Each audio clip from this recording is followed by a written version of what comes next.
Thank you very much, Maria. So what I'd like to do in the little time, to leave more time for discussion, is anchor my remarks and some thoughts around the new platform that we launched only 10 days ago in the COP in Marrakesh, which is an attempt to deliver what we're terming as a form of radical transparency around how we can connect global actors to landscapes. And what I hope, actually, is that I won't demonstrate just an order of magnitude more complexity, but in fact, a really tangible approach to simplifying that complexity and to be able to connect actors globally to landscapes at a level that's sufficiently tangible and workable for decision makers to actually use. And at the heart of this, and it's a really nice opportunity to be able to have this discussion now so quickly off the back of our launch event, because this is the start of a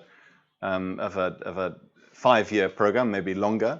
It's an ambitious program. We've got a good amount of support already behind it, and we very much welcome opportunities for partnerships, for critique, for additional analysis of these data that we're trying to unlock. And the website for the platform, well, I'll bring it up later, but it's www.trace.earth, which is a new edgy URL that you can buy these days. At the heart of this problem is how can we connect actors to places? Very simple conceptualization. How can we connect actors, whether they're ourselves, individual consumers, whether they're retailers, whether they're manufacturers, whether they're investors, the Norwegian Pension Fund, one of the largest global investors in many agricultural supply chains around the world, our own pension funds here in Sweden. How can we connect them to the actual landscapes where products are produced? And I say the word landscape there with real meaning, because it's not enough for us to be able to connect those kinds of actors to countries where products are produced, because we know that you take a country like Brazil, where I work a lot, or take any country, it's steeped in heterogeneity, social, environmental. That means that if you just say we source so much soy from Brazil, it tells you nothing about what you can actually do with that information, because it depends entirely on where in Brazil you're sourcing that information. So understanding the connections at scale between countries is useful for raising awareness. It demonstrates, as the Living Planet Index alarmed, I think, many people in Sweden and across Northern Europe in recognizing that because we live in import-dependent societies, our footprint is on a par with countries like Qatar, which is a huge wake-up call for those of us who otherwise would like to think that we live in a relatively green society. But it doesn't enable you to go that extra step.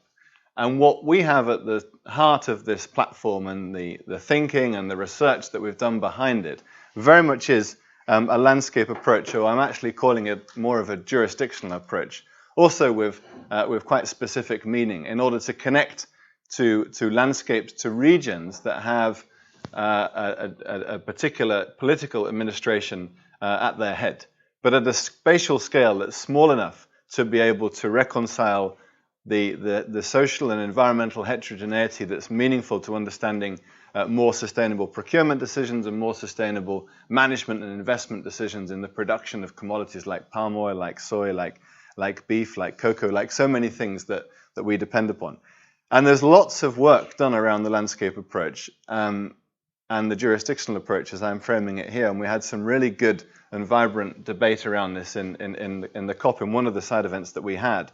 But it boils down to a few things, in my mind, with regards to how and why we should be mapping supply chains. And one of the common knee-jerk reactions that we often hear is the assumption that we need to be able to connect an individual farm with an individual consumer in order to really make a difference. And I think that's completely false for a set of reasons. The first of which is simply the practical reality that we need to harness information about how we are connected, how we depend upon places around the world, places that we also benefit from quickly, given that, for example, if you're looking at the agenda driven by voluntary commitments, the targets are 2020, but take any agenda you like. We know that we have a narrowing window of opportunity in which to make a real difference at the moment, whether it's the climate agenda, whether it's biodiversity.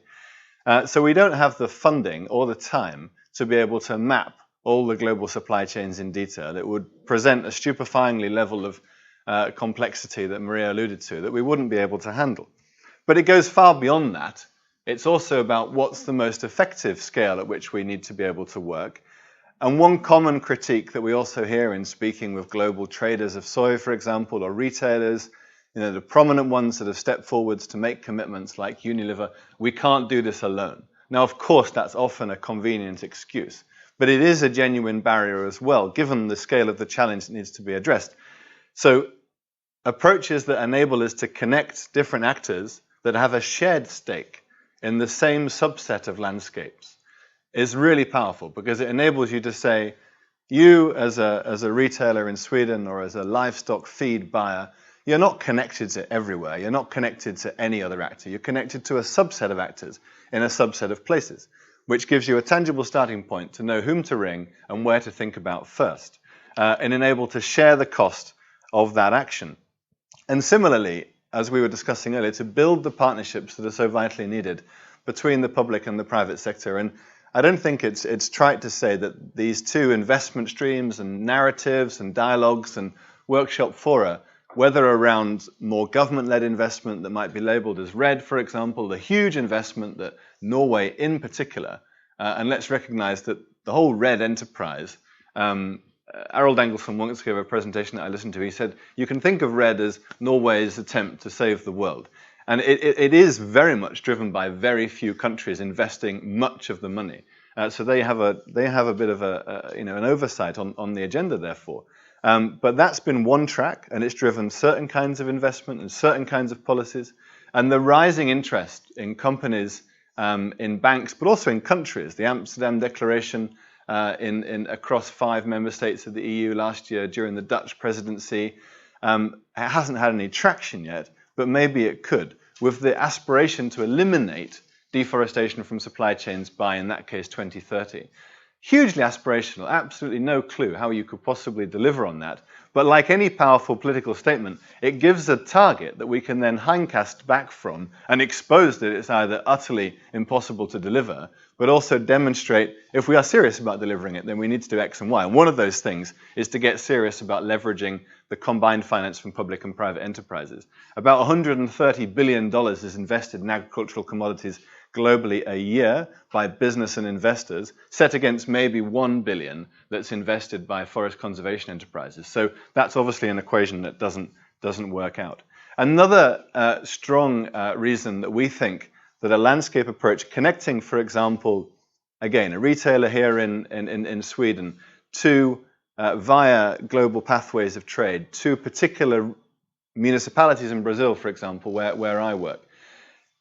There's an immediate kickback from some of those companies. But if you say that this entire region where we're working is going on a downward trajectory in deforestation, but we're actually not part of that. Our farms where we source from, we know where we source from. We're certified by the Round Table for Responsible Soy, for example, which is made up principally by Dutch and Swedish buyers, needless to say. Don't label us with that bad brush. However, our pushback is, which they then accept, well, this is the best picture that we can paint with publicly available data. And what we're able to do is push the burden of proof. You show us then, if you genuinely are not part of the problem, if you are sourcing from a region that doesn't look good overall, but you're sourcing from farms that are maybe abiding by good practice standards, show us, demonstrate, and then you can take yourselves out of the picture and you can reveal who are the residual actors that are responsible for the residual impacts. And by doing so, hopefully drive something of a positive feedback cycle that can get us to the scale of change that we need. And the final point, and perhaps the most profound, is that unless we take action, and this is preaching to the converted, this last point, but unless we take action at the landscape scale, many of the factors that really threaten ecosystems in the tropics or elsewhere, it's just where I'm working more myself, happen at the landscape scale. We had a big piece of work recently that looks at drivers of forest degradation, and one of the greatest specters of threat overhanging the future of tropical forests as a whole, but particularly in Indonesia and Brazil, is fire.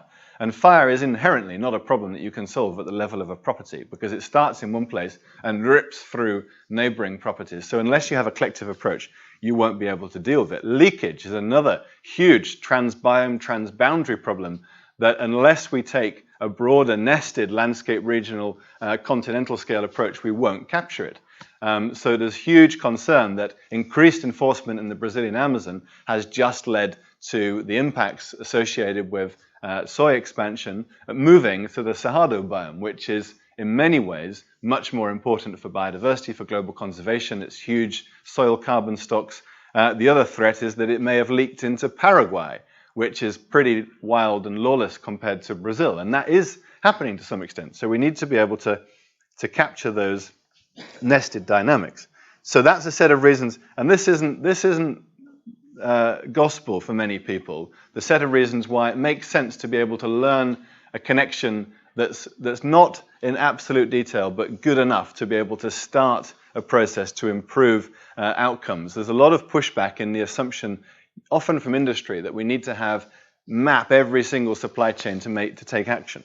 And our contention is we don't need to. So I'm going to move now to just a few elements that try and exemplify some of the things that I'm talking about and what we're on the brink of being able to do with platforms like this, but many others as well. This is developed to be highly integrated with other systems. But on the first instance, I just wanted to conceptualize in our minds where we can go, because these are countries that import soy, and this is Brazilian soy. And for now, what we've had is lots of data, FAO in particular, to be able to map the trade in soy from all of Brazil to countries worldwide. Well, China, of course, is the main consumer. But what we've done, in essence, with the Trace platform is explode the production sites of soy in Brazil, for example, down to the scale of individual municipalities, of which there are about 5,500, 2,000 or so that produce soy, and trace them via global trade networks of importers and exporters to countries of consumption. So it's the middle piece of the supply chain that we're talking about. Now, I'm going to jump. This is our website. You can explore it, and we very much welcome any comments. But here, just to give a flavor, here's Brazil, and these are the 5,000 municipalities, and this is the trade in global soy from municipalities that produce soy via exporters, importers, and countries of consumption. So there's 320,000 unique supply chains in this database. But in being able to map it in this way, we can tease out, let's say we're interested in Spain, you can tease out any given supply chain and make the connection that we need so urgently between actors down a supply chain and specific places. So we can simplify this complexity in quite powerful ways and look at just the trade in soy produced in Brazil, traded by Cargill, going to Spain, and then choose one single thread in a particular place, Sapezal, which is a place that grows a lot of soy. And then you can, as soon as you know that place, you then have the ability to dig into that place and uncover all sorts of rich social and environmental, but also governance information about the kinds of risks that are associated. This is just illustrative. All sorts of things could be piggybacked onto this. The kinds of information that can both alert actors as to the risks that supply chain beneficiaries are exposed to, but also the kinds of information that can be used to identify, well, what governance options are there in a given place, what political system is there, what lines of credit are available, etc. So I'm just going to give an example of Bunge, one of the world's largest traders of soy, just briefly. So you can start to really build a rich picture.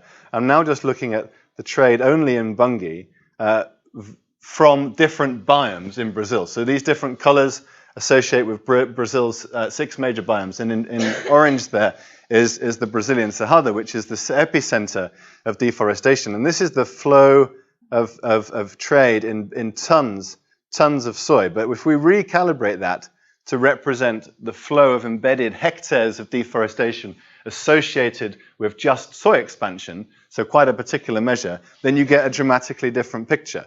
And now you're looking at just those regions, just those small municipalities that export soy via Bunge to consumers around the world, particularly Spain, as it happens once more, that are associated with the greatest levels of deforestation driven by soy expansion. And you can see on the map that they start to flicker up in a particular part of Brazil there on the left, which is the Mato Piba region, which is the epicenter of soy expansion in the north of the Cerrado. And this is an analysis that we did offline, but using the same data, you can pick apart what is the relationship between an actor and a place. In green you can't see the in green is ADM, one major trader, and in yellow is Bunge. And you can see that Bunge is dominating the northern area, which is really where the Cerrado is being cleared, and ADM is expanding mostly onto cattle pastures. So just with a few clicks, and we've done this in front of both of those traders, you can demystify this situation, identify where some of the priorities need to be. And just need to be taken. Just one final example, because that's about risks, it's about exposure to risks, but it's also about linking to opportunities. And if we look at, go back to the full picture here, now we know that certain actors have stepped up and made certain levels of sustainability commitment whilst others haven't. And there is no accountability system yet in place that will demonstrate that a major Carrefour, for example, France's mega supermarket, was one of the first.